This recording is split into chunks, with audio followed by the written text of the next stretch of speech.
So when you talk a lot of people, when you reach a certain age, you have what they call the second mountain of life, no? Which is, now what? Okay, I reached to this, and now you have this call of, you feel this call of purpose, you have children, you have, that you are starting to build a legacy. You are not just struggling for getting the first mountain, you are in the second mountain, no?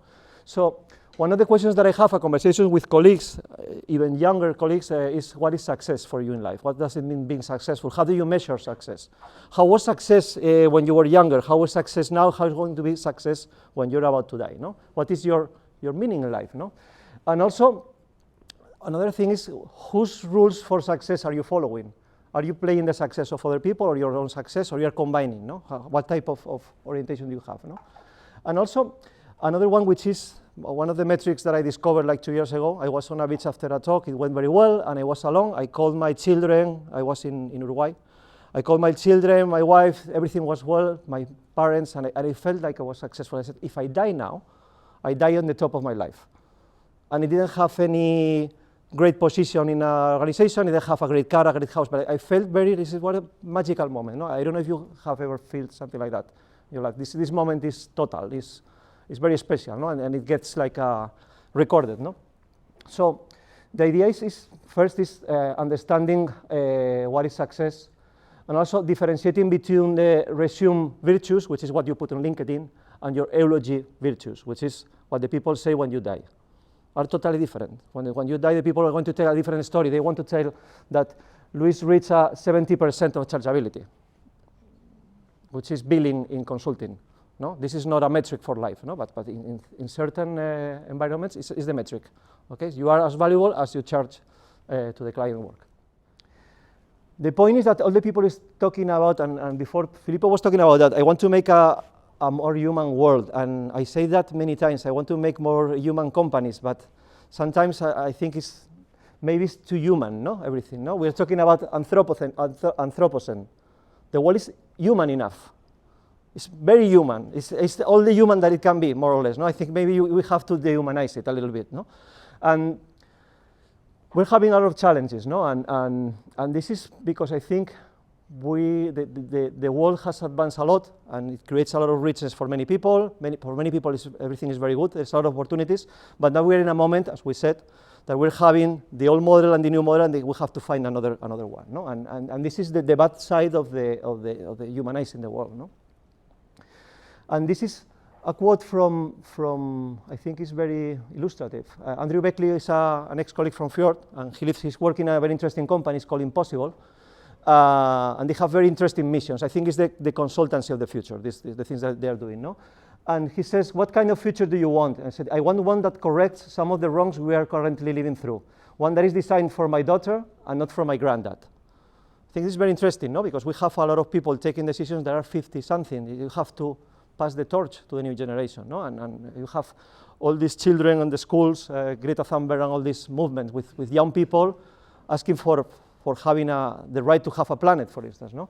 So this is one of the main tensions that we're finding in many companies. It's like the big change that we're feeling is that it's not about digital anymore, it's about what type of world are we building, no? So when we think about the economic model, no, we are seeing that many companies are trying to create something, no? And there is one movement that people talk about years ago: greenwashing, pinkwashing, which is every company is gay, ethics washing, every company is ethical, and now purpose washing. Purpose is a product now. It's a product that you sell to get clients and to get employees, no? So we have to identify which companies are authentic in this way. So we need these different types of organization, and I think many of the people working in big companies, they believe in what they're doing and they try to do the best things. But sometimes the model is almost broken, so it's very difficult for them to change things, no? So when we're talking about designing the future, we need to imagine something positive. No, it's not about Black Mirror, it's not about reading media, because the problem with media is that you read it, I don't know if you are aware of a syndrome that is called eco-anxiety. Do you ever hear about that? It's what many people are feeling because they are reading all the time that the planet is going to, no? And children are having really hard moments because of that. If you read about eco-anxiety, In fact, one of the books that I put, what we think about when we think about climate change is about that, how the people cope with the psychology of climate change and how you go from a feeling of helplessness to a feeling of empowerment, of how can we create a project so we can help to save the things, no? So when we talk about design the future, we said there is a fear and anxiety, no? And the problem with many companies and the marketing is that you sell urgency all the time, urgency, emergence, and you have to react because if you don't react, you are dead, no? So this is what they call, Jonathan Wiseman is a guy that is in the World Economic Forum. He talks about hyperventilation of change. No, it's all the time, change, Uber and Facebook and Google and big data and robots, artificial intelligence. So the people can't cope with that. So they're shutting down and they're disconnecting totally, no?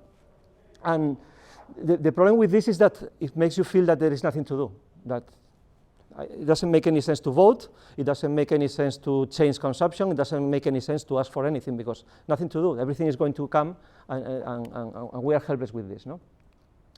So the other day we were talking also, there's no music? Oh yeah, this is an interesting video, if you don't see the media. This is an artistic composition. It's what happens if there was no news, no? And I think it's an old video, but I think the interesting thing about this video is that makes you think, what do the media lives from, no? They had a lot of money with paper, now they have cents with digital, so they have to create a lot of traffic and allow people to comment and no filter. They are creating a lot of trash, no? And the problem is that the content that calls our attention is the content about bad things. So we are all the time like everything is crap, and we need to see, okay, this is crap, but this is not, and these are opportunities, no? Because if not, we are starting to have this situation of helplessness. So there are many people talking about change and how the world has been changing and how it's changing now. And this is, Joel Mokyr is a historian of economics, and for me this is the quote, that many of the jobs that we're doing, maybe you didn't study, I don't know, who of you did the study for the job that you have, properly? You study for a job and you have the job that you prepare for in the university or in the academia, whatever. Who did invent his own job here? Didn't exist when you started, when you finished studies. In my case also, I was a lawyer. So, as we said, lawyers can be creative. So the problem with many of the people is that, and this is the role of creativity, is help imagine there is something better coming and create something that is motivating so that people can go and do things together, no? And this lack of imagination is part of the responsibility of the lack of optimism. This pessimism is because we are not able to imagine or look outside Black Mirror or whatever to think that there could be good things, no? So when we talk about the scenarios, I'm going to go for the people that wasn't in Barcelona, it's very shorter. When you imagine the future, this is a work that we did at Fjord for a big company in Korea, to imagine what type of products and services could launch in different social scenarios, no? And this is future foresight. Are you familiar with future foresight, which is this type of consulting? Future foresight is trying to create, you are familiar, no, Filippo? Because in the end, with art, you are doing something like this. Okay, let's imagine what if, how the world could be, no? So we did a panel with experts and futurists, and we create like 4 scenarios. This is like the shortest version. But the idea is that if you create a vision of the future, and you identify the good and the bad, you can set a direction. The problem is that if we don't know where we're going, and we don't know where we are, we have a problem. So the idea is that we have to know where we are, what we have today that is useful for the future, and also create a shared vision so we all together can do something. No? We can talk the same language. And this is, again, creativity. The role of creativity is get people together for me, connecting ideas and people. No? So we have these 4 scenarios. As you can see, my device is using 4 2x2 matrices. So you have a scenario where community is healthy or broken, and where economy is healthy or broken. And you have the community is healthy, but the economy is broken, is back to earth. This one is a crisis, and the families start to get together. Happening the crisis in the Mediterranean with Greece, Spain, Argentina. All the people were inventing a new economy, no? And there was social unrest, but the people were trying to collaborate. And also you have this hipster movement of making this back to the past, idealized past, no? Brilliant green is when a community and economy works together. It's opportunities for everyone. Everybody's growing. Godfather State is what there is no community and there is no economy. And runaway consumerism is when the economy is healthy, but there is no community. People is very selfish and is very self-absorbed in their own lives, no? So this is more or less, if you put it in movies, you can have that. We have scenarios to imagine all the time, no? And if we go from the worst, which is Godfather State, broken economy and broken community, you can see that this is more or less happening in some countries and places, no? You have fear of the other, who is this guy coming here from another country.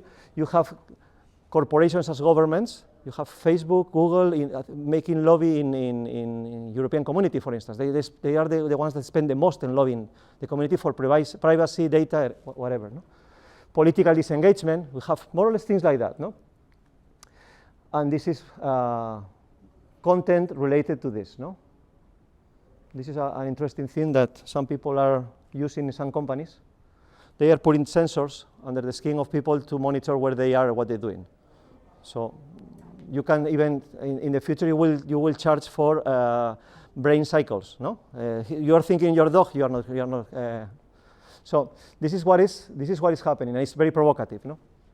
Runaway consumerism, you see it everywhere. Everybody traveling like crazy, going to the Louvre to take a selfie, and then 30 seconds after they leave to another place. The influencers, all the influencer economy that you see a lot of. The other day I was seeing a woman in Spain. She went to Africa and she was with a black boy and giving a chocolate. And he said, it's so easy, make happy children. The simplicity of a smile with a Hershey's, no, with a Hershey's chocolate. And it was like a, what? No, it's very superficial, very, I don't know. For me it was dystopic, no? So the continuous renovation, physical perfection, continuous shopping like as a streaming shopping. It's all the time boxes and processing things that you don't even get engaged with that, no? And this is, well, this is some of the news. How can we make the people consume more and more and more, no? And the selfie economy. Then the brilliant green, as we said.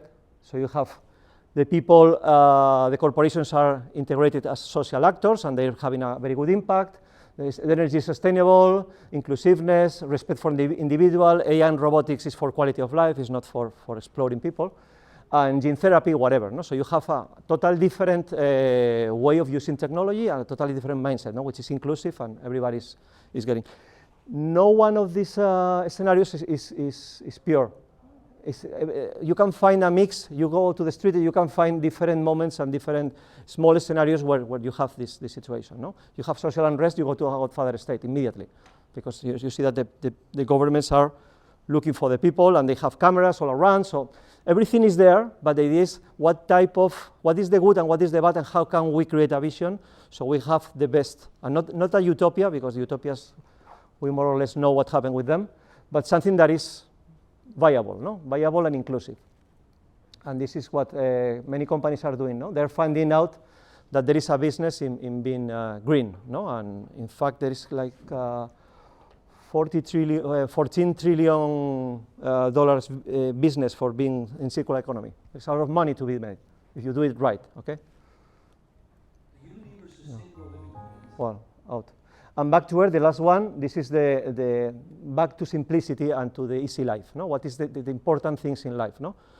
In one of them, you can have the metrics is in life would be how many followers do you have, how many likes did you make today.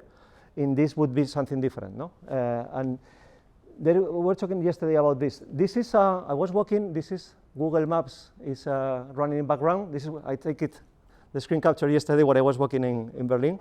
And well-being should replace growth as main aim of UK spending and New Zealand's neoliberal milestone. Budget guided by well-being. As you can see, we're starting, somehow we are what we measure. So if we change the metrics, we can maybe change something. So one of the interesting things is observing what is happening in New Zealand, if it's working or not. Because if it works, maybe she can show us that there is a different way. But the problem is that we have this TINA acronym, which is there is no alternative, that said Margaret Thatcher in the 80s. We have to sell all these public companies, we have to cut in expenses, we have to do all this neoliberal thing, because there is no alternative. But now there is a lot of people, and this is what I was saying, a lot of people trying to find for an alternative, of a model. And this is where the marketing, the agencies, the design, we're living in this. It's not like a bubble. We're living, creating ideas or painting things. I think we have to work in this world, no? I understand what is happening. So when we talk about the social impact of experience, and we're talking here about design, I'm going to talk about one company that everybody knows. Because in 2015, I was in the World Economic Forum, and everybody was totally amazed with Uber. I'm talking about Uber. So what happened with this type of companies? No? There is a saying that the best experience wins. If you create a good experience and you do it well, you can win a market. And this is what's happening with many companies. They don't think about, we're a taxi company, we're a mobility company, and they start to redesign the service, and the people start to use it because it's working very well, and it's not working as taxis. No? And what they did at the beginning, they started with the touch points. No? The touch points are what a user experience designer does. The screen of the mobile phone, the screen of a laptop, or whatever. So this is how you interact with the business. The service and the experiences, it started when we have, like years ago, when we started with the multi-channel, omni-channel thing, we try to understand that we are providing an experience. You have a call center, you have a laptop, you have a mobile phone. So you have to create like a plan to create an experience that is connected and is consistent. No? So we started with service design. Then the companies started to discover that they are not able to innovate, and they are not able to understand the client because they saw the client through Excel and data, very quantitative data. So they started to think about, we need to be more creative, so we need to change the organization. And here we started to work in culture and organization, and employee experience, we're talking about before, no? Employee experience, which is how you attract, keep, grow, and let go the employees in a company, to make it productive and to make it innovative. No? And this is part of the content of the books at the beginning. How can you create something that respects the old structure of the company, what is the business and the money today, and how you create something that starts to rotate and renovate the company. No? Then after that, you create systems and infrastructure. And obviously, after that, you create policies and regulations. So if you think about Uber, they started with an application, and we have a social unrest. And they adapted perfectly through all these things, because they are adapted to this. Here, they make a little some trick here, but they adapted perfectly to this. No? They flowed through the ecosystem to be successful. And now you have the individual experience, how your experience, if you buy in Amazon, if you use Google, if you use Netflix, if you use Facebook, how the aggregation of all your individual experience impact in society. This happened also with Walmart many years ago, no? When they started and said, no, they're closing the stores in the small towns. When we consume something and we use something, we're creating an aggregated impact. No? Also it happens with the scooters in the street, you can see them, and different ways of working. No? And this is what we said, no? Are you familiar with desire paths? Who is familiar with this concept? Desire path? Designers. Okay, this is the shortcut for many people. You can go this way, and don't step on the grass. The people start stepping on the grass, and in the end, this ends up like a way to be paved. No? So this is what all these small companies, the startups, when they start, they don't think about, for instance, this is banking. No? You need a car, so you go to the bank and you ask for a loan to buy a car. No? And you go through the process, the product, and then what these people did is trying to create the experience of driving. So if you want a car to buy it, I can create a credit scoring that gives you the credit in 1 week. You don't have to wait like months. If you don't want to buy a car but you want to access one, I can give you can use it with a smartphone. So they are not thinking in terms of an industry, but thinking in terms of experience. So the people start using it all the time. So it's convenient, it's easy, it's simple, it's sexy. So you feel like You are modern because you are riding a Lime, no? And this is how the people that are designing is working in many companies. This is the people that are disrupting. They don't feel that they have to improve this. They feel that they have to make something new. And this is one thing that I would say to you. Think about what is broken in your business or the business that you want to build, and think in this different. What is the experience of working with you for your clients and also for the end clients of your clients, okay? So when you try to find your space and value, and this is how can we create this, there are many different ways, no? And this is, do you know Oscar, this insurance company in New York? It's invested by Google. They said this, we didn't start this company because we loved health insurance, quite the opposite in fact. Imagine saying this, we didn't build my X because I love agencies, because I love whatever, quite the opposite in fact. So, and then what they did is focusing on pain points, no? Simple insurance designed for you, so you don't have a small print, you have, it's totally different. Then you make your head explode, and if it does, you are covered, and get a bright, articulate doctor to call you without having to join a dating site. So they were focusing, analyzing the customer experience, therefore focusing on the pain points and creating something and give it, put it upside down, no? And the interesting thing is, if you are a designer of this product, it's very interesting, but also if you are a marketer, it's very, because you feel proud of creating communicating a product that does cool things, no? It's not just making up a crappy product, no? So this is one of the ways of doing it, no? But also you have toxic business models, which is all this thing about artificial empathy that I call, no? This is manipulation of people with brands and with data, algorithms, behavioral economics, use it in the bad sense. And this is one quote from Reed Hastings, the CEO of Netflix, no? He said that he's not competing with Disney or Amazon, or how can they improve the experience for the members. And they compete with Fortnite. They are not competing with, they're competing for the time and attention of the people. And this is what, they have clear what they are not competing with the rest. So they're focusing on the experience, and what do I want for the people? I want their time and their attention, and make them pay each month. So you don't unsubscribe anytime, because you are all the time being bombarded. I work with some of these type of companies. You have the elephants documentary, the communication, so when you are thinking about leaving, suddenly you have an interesting documentary that you're not going to see, but you say, no, I can switch off of this because there is a elephants documentary, I want to see it, no? It's something aspirational, no? So what they say is that they compete with companies that have low barriers to entry and great experiences. And then he goes another step. They are not competing with Fortnite, they're competing with sleep.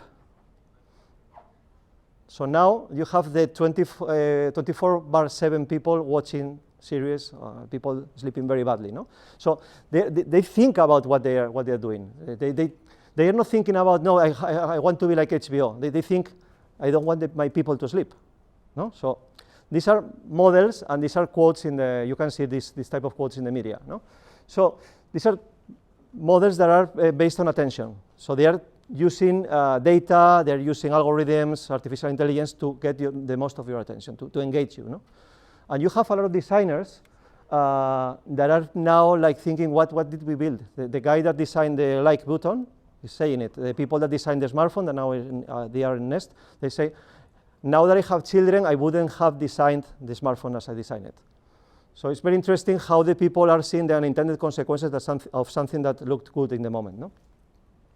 And when we talk about Uber, what they did is thinking about not in cars, but in verbs, not in nouns. Move, not car, having a car. And you have a lot of companies doing different ways of mobility. Before you have this one, the taxi, and a little more. Now you're having different components of the experience, and this is something that is interesting maybe in marketing. What are the components of the experience of advertising or communication or this product design, whatever? And how can we recombine it? Agencies did this many years ago, when you have the media buying, you have the production, you have different parts, no? But now, all these companies, they think in ecosystems and how to move people. They don't think about how to, so they find small opportunities and they scale them. No? And in the case of Uber, they didn't redesign the taxi, they redesigned the experience. No? The experience of having, what is the most fucked up thing of having a car, a taxi? So they create something that looked premium, no? And you have in the map when the taxi was arriving, the payments, everything was there. So they thought in everything that was broken, like Oscar at the beginning, no? We didn't create Uber because we love taxis, quite the opposite in fact. No? And they create a new company, a new proposition because they were in a company, based on that, on the experience, and over the top of the experience. No? And then you have this situation. No? And the interesting thing is how there is a lot of debate about this type of business models. Because taxes, because working rights. There is a bank, I heard them to the people, the client, talking about how can we Uberize the employees. And I say, what about the rights? No, they have to sell it. They sell, they get the money. They don't sell, they get the money. What are the rights? No, because if I'm Uberized, this is cool because then I work and I work when I want. I say, yeah, but you need to plan your life. You will have financial commitments. And you need to pay for that, for a house, so you need to plan and understand how it's going to be. And if you Uberize all the company, you can have a jungle there, no? The people competing with each other. They're not going to be collaborating, no? So I think the concept is very interesting because we are not talking about design, you're not talking about the business model, but you are talking about the social impact of technology. So this is one of the things. Not trying to think if we solve this problem. Probably we will create another one, no? Which is typical with the cars, with many things. The plastic was good at the moment, now it's not good. Obviously, you have to change all the time, no? And this is we talk about Uberization, no? Love it, hate it, no? It's a love-hate. It's a very polarized, the opinion of this company, no? And then you have the interesting thing, which is in part I must confess that I'm happy with this when I see that they are not profitable yet, because it makes you think, okay, what type of working conditions are you giving to the people that are working with you, no? In Spain, for instance, there were people protesting the taxis because, and the people were saying that you're a monopoly. And the thing was that you have like 60,000 people with 60,000 licenses, and 30,000 licenses were in the hands of 5 people of Uber licenses. So who is playing what? No, this is the point. No, so it happened with Airbnb. You started as sharing your flat, sharing something that you're not using, and now you have investment funds buying and evicting a lot of people just to create hotels. No, and so this is one of the things when you are doing design. These are the things that many designers are thinking about now. What are we building? And the interesting thing is that you're working in corporate, you're seeing a lot of people with a lot of money, and it's very interesting. But the point is that we are starting to be worried about what type of world are we leaving to our children, for instance. No? What type of work, what are going to be living in this planet? No? And then you have the continuous exploration. They didn't stop because they're talking about moving things or moving people, so they have different products and services around the mobility. This is interesting. This is a vending machine in the car, so you can pay something inside the car, some Doritos or some M&Ms, no? And then you have the financial part, which is Uber unveils IPO with warning it may never make a profit, and the people are investing, so they're speculating, no? So it's very interesting because they were the heroes, and now we don't know what they are, no? They were the heroes, the Uberizers, the innovators, the business model, open source, whatever, and now we are not going, we don't understand, and we don't even understand the way they are operating financially. Until they finish the cash, they will be alive. So there is an interesting company because it was like the fever of the 2015 when everything digital was great. No? So when we talk about change, as we said, I'm finishing. I'm talking about the Wright brothers, and we could talk about the Google duo, the Apple duo, Microsoft duo. But these guys, the interesting thing is they didn't have a concept for plane, which is unknown. They're thinking about flying. They didn't know they didn't know birds, but they didn't know what is. We see our plane, the plane that brought us here. But they didn't have this vision, so they have to create the verb. What is flying? No, and you have the two type of profiles. the doer, which is the execution guy, the linear guy, and the storyteller, which is the visionary guy, the guy that engages the people and creates a vision that is motivating. So you need to combine different profiles to create something. Somebody that can know how to do things and somebody is able to sell the vision. No? And they have to be together with a shared purpose, shared vision, and plan and action. If you don't have actions, you are not evolving. So all the decisions that you take here, they are executed. In reality, the change is executed here, it's not here. Okay? And you have the profiles. One is in the back room of a store in Ohio, and the other one is in conferences with capitalists, presidents, and kings. And they're working together. The mission was the same, but doing different roles. Okay? And this is how it works. As we said, a company can be creative, but consulting companies didn't need to be creative the years ago. Now they need to be creative. But maybe in 5 years they won't need to be creative again. So these companies are adapting all the time. Just moving, keeping the flow. Vision, execution in a connected way. Obviously with a lot of people, restructures, but whatever. But these companies are doing the right strategy. It's not strategy for 10 years' time, but they are also responding to emergent situations. No? So, to change, in your case, this is you today, what you do today, your traditions, what you're good at, what you're doing, and this is where you want to go, and what you want to be. The progress, novelty, disruption, what do you want to be in the future? And here is where you create the transfer. How can you create a transition between the you of the past, or the today, and the you of the future? And what type of actions are you going to do here to start building? Because, as we said, if you don't use Uber, if you don't use Amazon, if you start going through the stairs every day instead of using the elevator, you are starting to do something. You're starting to start a change. So you have to understand what is the all things that are valid for you today, and the bad things. What is the vision that you want, and start the change here. So this is the important part. Which actions are you going to stop doing, and which the new actions are you going to start doing to change yourself, okay? And also take into account your life choices.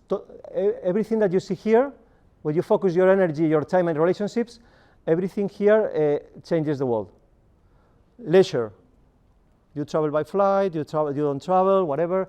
Consumption. What is the impact of your consumption? What do you buy all the time, or you buy plastic, you buy eco? What type of consumption do you have? What type of news do you read? What is your digital habits? And what are they keeping off to do, no?